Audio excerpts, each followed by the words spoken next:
Welcome back, Queen, to another episode of According to Annie. I am Annie. I am your host. If you are new, welcome, welcome, welcome, Queen. If you have been here for a while and you're an OG, I love you. Thank you so much for coming back and tuning on in and allowing yourself to be expanded by whatever topic we are going to delve into today. So welcome. I love you. Let's delve straight into it. So today's topic that I want to talk about is 2 reasons why salon owners end up closing their business. So right now we are doing a really big clean up through our database. So I have been business mentoring for like 4 years now. And oh my gosh, I love it. And I meet incredible women and I hear so many different journeys and so many different stories. And it's beautiful to have these beautiful women come into my world. Some say yes to mentorship and some aren't quite ready. And that's okay. Everyone's on their own timeline. But as we're going through the database, we are finding out that there's a lot of salon owners that aren't open anymore, that have closed their doors, which makes me really sad because, you know, there is enough room in this world for us all to be able to have our businesses and live our dream life. And today I want to share with you some truths around my beliefs on why salon owners end up having to close their doors. And I think that it's pretty fair to say that running a business is really fucking hard, to be honest. Like, it is one of the hardest things, whether it's hair and beauty or whether it's any business. It is hard. You have to keep showing up every single day, even when shit is not going the way that you want it to go. And you know, the biggest reason that I think a lot of salon owners walk away is because they hoped that their business was going to be more successful a lot quicker than what it was, and that their dream life didn't just fall into their lap because all of a sudden they decided that they were going to be a business owner or be a salon owner.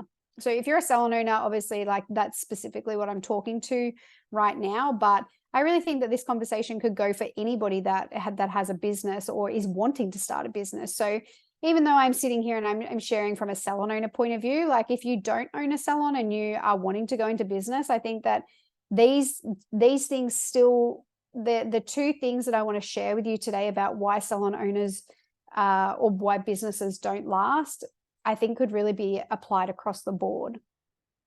So first of all, before we delve into it all, if you're not living the desired life that you dreamed of when you started your business, I want you to just hold some compassion for yourself. Yeah. Like, I don't want this episode to be an episode that you listen to and you feel flat afterwards or you feel disheartened afterwards. I want you to use this episode as a pivotal moment for you if you aren't living the life that you're living, because sometimes we do need someone to pattern interrupt us, to shift courses, to pivot, to reevaluate where we're at. And so I really invite you to use this as that episode to allow you that opportunity to actually pause. And the fact that you're listening to this episode already shows you that you are someone that is willing to grow, to evolve, to expand, to pivot whenever they need to. So just know that, like, you're already, give yourself some credit, you're already exactly where you need to be. So, like, what is it that you are missing? So I want you to reflect, what is it that you're missing? Where do you feel like you might be falling short right now? Is it just that maybe you don't know what the next step is in order to scale the business, that you don't know what the next step is in being able to grow or to make more money? Maybe you know what it is, but you just don't know what the process is or what the structure is or what the system is. So I know some women that come into my world, like, they will say to me, like, I know that I need to make more money, which means that I have to have a price increase. I know that I need to get my staff to make more money as well so that they're making more profit, but they don't know the structure in how to actually get that. So maybe that's I invite you to think about that and ask yourself, like, what is it that you are missing? Like, where do you feel like you're falling short right now? Because it truly is possible for every single person to have a life that gives you everything. Like, I truly believe it. If you can see that somebody else is living the desired life that you want, then know that that means it's possible. That person is your mirror. There is nothing out of reach. If you want to own a private jet and you're like, oh my gosh, like, I don't think that that's possible for me, there's people out there that own private jets, which means that it's possible. So instead of using those people that perhaps are living the dream life that you want and being triggered by them, let it be your inspiration to show you that, holy fuck, this is exciting. Like, it actually does mean that this person does have the capability or has learned the tools and the skills to be able to get them to be living that life that they're living. So let that person be inspiration for you as opposed to being a trigger. And if that person is a trigger for you, beautiful, because that then means that that's showing you what gets to be healed next. And so everything that, regardless of whether it's like good or bad, I don't believe in good or bad. I believe in polarity. You know, you can't have one without the other. And so use this as an opportunity that if it is triggering you and someone's living that life and you're like, oh, it's easy for her, or, oh, look at her, she's jet setting off again, or, oh, look, she's like buying that Louis Vuitton bag. Oh, I wouldn't waste my money on that. Like, whatever the story is, see if you can catch it and bring some awareness to it, and see if you can actually heal it and alchemize that into love, because that story and that belief that you are currently holding is actually stopping you from progressing, and it's stopping you from being able to live the dream life because you're stuck in your timeline, which means that you can't move forward, which means that you can't go and live that same dream life. So use that data that you're being given right now to show you that, hey, okay, this is what I get to heal next. This is what I need to work through. And if you don't have someone supporting you through that, then I highly recommend that you have someone supporting you through it, especially early on when you start unpacking and doing the inner work. I really think it is important that you have the right guidance to help you navigate and to work through it. So don't do that work alone. Make sure that you do have someone that can help you through that. So what are these two main reasons that salon owners don't make it in the hair and beauty industry? You know, these two things I actually think are actually quite easy to fix as soon as you know what they are. And so the first one is that they actually know nothing about growing or scaling their salon. They've missed all of the valuable business lessons that they actually needed to learn in order to not only make it, but to actually grow it. And so I want to delve into this because you'll hear me talk about this all the time. If you've been listening to my episodes, if you've been following in my world for a while, you'll see that I talk about this a lot. And I talk about it because it's so true. It's the part that we're all missing. If you think about going through school, even like primary school and high school, and then you go from that into your apprenticeship or your traineeship, depending on whether you're hair or beauty, none of that education teaches us about running a business. None of it. And yet we end up going from being an employee to then being an employer, and we miss the most vital step, and that's learning how to actually grow and understand how a business operates. Could you imagine if we applied that to other areas of our life? Like, I don't know why this is coming through, but we're going to roll with it. Okay. So I was thinking, like, what is an example that I can give you? Could you imagine buying a manual car, right? And doing no lessons and just expecting to just pick it up? Like, not going to happen. Someone's going to need to teach you. Someone's going to need to like show you how things work. Could you figure it out on your own? Yeah, you probably could. Is it going to take you a lot longer? Yeah. Could you imagine how much easier it would be if you had someone sitting beside you, guiding you through it and saying, hey, this is what you need to do. Like, slowly release your foot off the clutch, slowly put your foot on the accelerator. And you're going to change gears, like look in your mirrors. Like, it's so much easier because they've been there and they've done it before. So there's so many things that, like, that's just one example. I don't know why that came through. Maybe that's what you needed to hear. Maybe that was the resonance that you needed to be able to have it drop in for you and anchor in. But there's literally so many things in our life that when we want to learn something or we want to embark on a new journey, that we have to learn the skills. If you want to learn how to cook, like, you have to follow the recipe. You have to learn how to actually do it. You can't just magically do it. But yet we do that with business. Like, how fucked is that? Like, honestly, like, when we put it into perspective like that,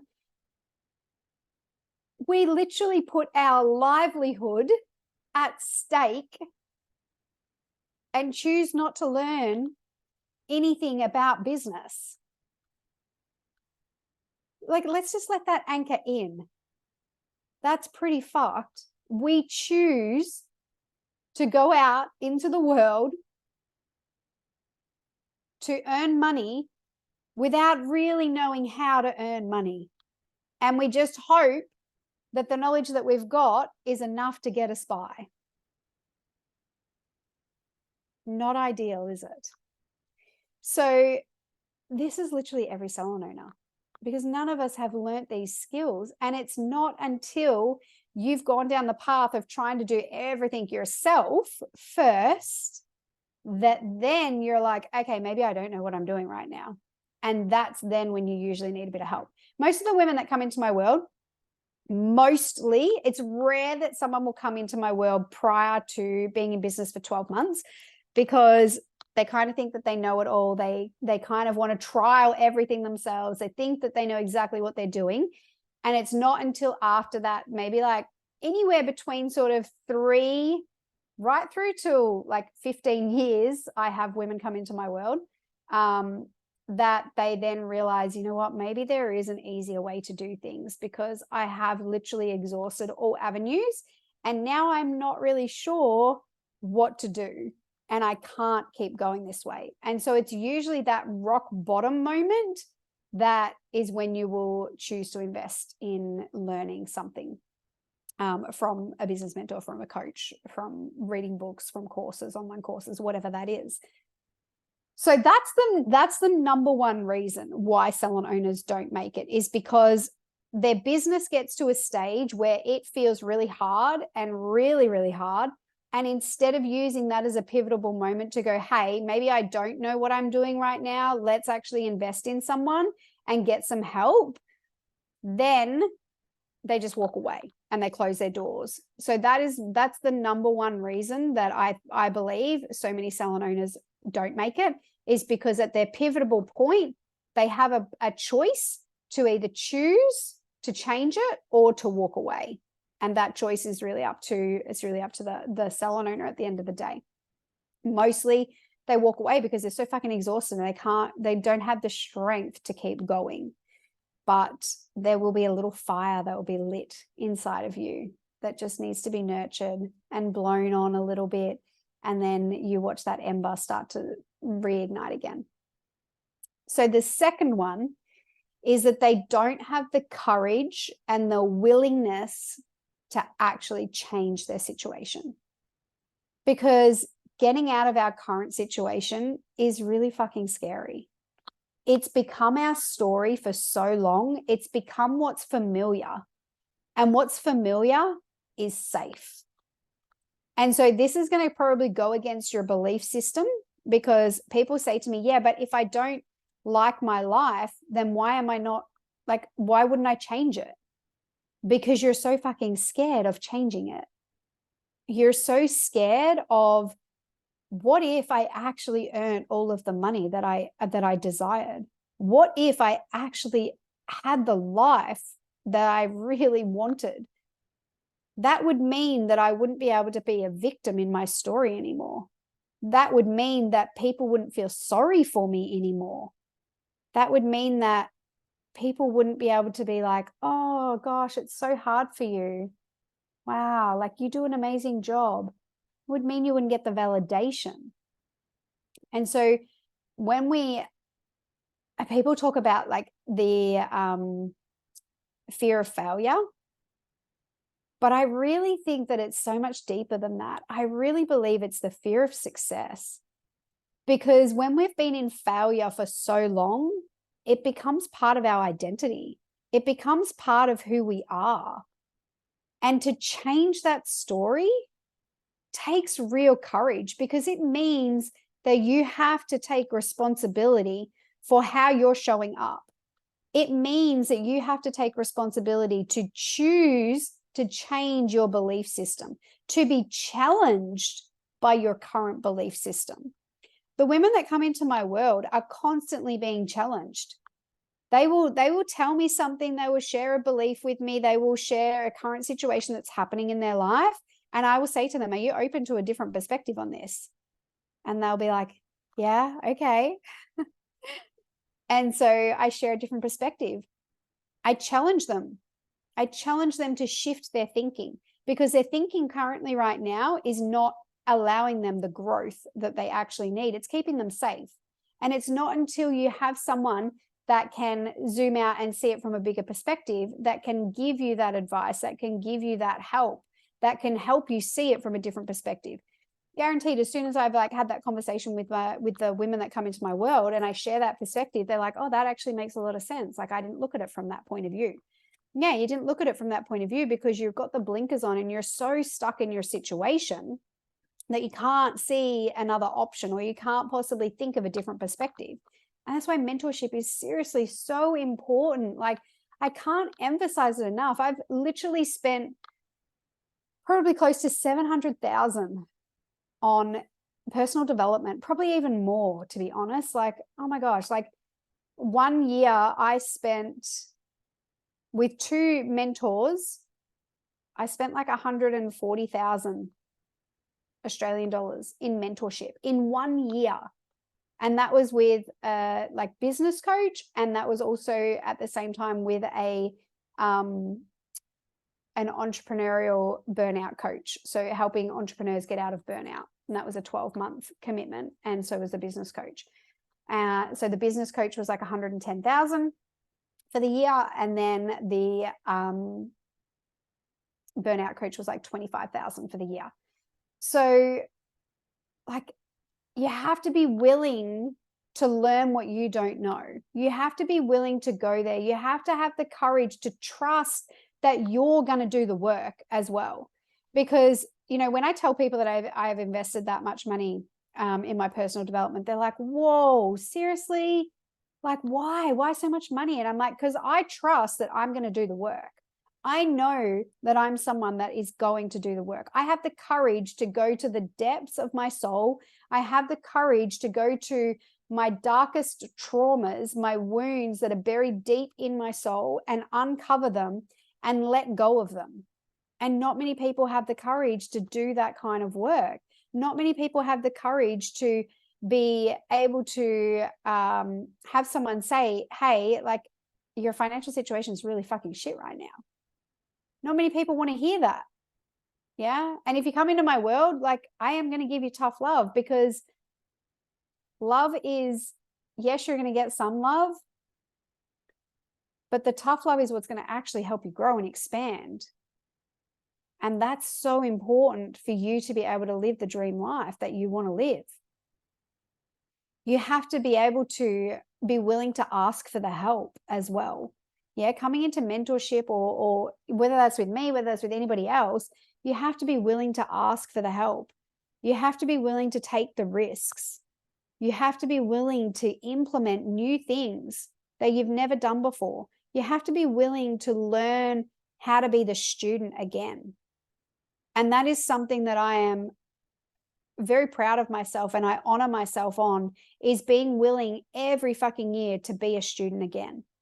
I never believe that I have it all covered. I never believe that I have it all figured out. Even at this level of my business career, I know that I can still be challenged. I know that I can still keep growing. I know that I can still keep taking risks. Hello, why do you think I'm I'm moving my life to Greece? Because it's a risk, and I'm constantly choosing those risks because I know the growth that happens on the other side of it. But you have to have the courage and you have to have the willingness. And you have to do that.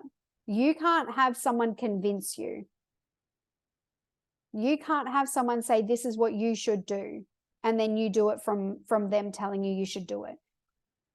You have to be the one that decides that you want more and that you have the courage to actually do it. 1% of the world do this kind of work. Why do you think that is? Because it's fucking hard. But when you have the right people around you and you have the right support and you find your sisterhood and you find like-minded people that are on the same journey, oh my God, is it so good? Is it so good? The women that have come into my life, I have a joke with the women that come into my life, because my beautiful soul sisters have all come from investing in mentorship, so in different containers. And so I have a joke with my close sisters, and I'm like, seriously, like, do I have to keep paying for me to find these beautiful people? Can't you just come into my life? Because that's literally how it feels. It feels like I have to keep investing in order to find these beautiful women. But there's just a little in-house joke that we have amongst us. And then they usually say back to me, Annie, I had to pay to find you as well. And I'm like, yeah, okay, touche. That's a fair point. So like being able to have that courage to take risks for yourself, but to know that that risk that you take is going to pay off so much, not only for your own personal growth, but you're going to find those like-minded people because they're also investing. They also see the value in it. Personal development education is one of my top priorities. Top priorities is one of my core values in life. I will never not pay for any kind of investments in myself because I am my biggest asset. And so without doing that, I have nothing. And so being able to really always invest in yourself, you'll never go wrong. You'll never go wrong with investing in yourself. So they're the two things that I believe why salon owners don't make it. So that they don't know anything about growing and actually running a business, and they don't have the courage or the willingness to actually change what they need to change. And my favorite quote from Albert Einstein is, you can't keep doing the same thing over and over and expecting a different result. That is literally the definition of insanity. And I promise you that if you ask any successful salon owner, they will tell you that success comes from not only putting in the action, but it also comes from you constantly choosing to evolve and invest in your skill sets. And I truly believe that there is enough space in this world for every single person that desires to be an entrepreneur or be a salon owner, whatever it is, for you to be able to walk away and have the courage that you can build a business and do it on your terms. And only you know if you're ready to step into your next level. Only you know that. And if you know that you're ready and you're not taking that step, maybe you could ask yourself why. Maybe you could use that as a bit of a journal prompt and find out what is holding you back, because there'll be a belief there that will be stopping you. And if there's a mentor that you have in mind that you want to work with, reach out to that mentor and say, hey, this is where I'm at. Like, I am really wanting to do this, but this is what's coming up for me. And let them help you. Let them help you work through it so that you can then come into their world and you can learn even more. But you have to ask for the help first. So I hope that this has landed. I hope that you've got some beautiful takeaways from this beautiful call today on why salon owners aren't making it in this day and age. And I truly believe that we all can. I really do. I really believe that we all can make it. We just sometimes need to reach out and get the help that we need and learn the skills that we have not yet learned. So thank you for joining me. If you had a big takeaway from today, please come and let me know. Drop it into my DMs on Instagram or on Facebook. I would love to hear from you. And if you've not yet left a review, please go and leave a review, babe, so that we can spread the word and we can get more women like you earning more money and becoming financially independent, because just on the other side of discomfort is where the magic happens. I hope you have a fabulous day, and I will talk to you so soon. Bye.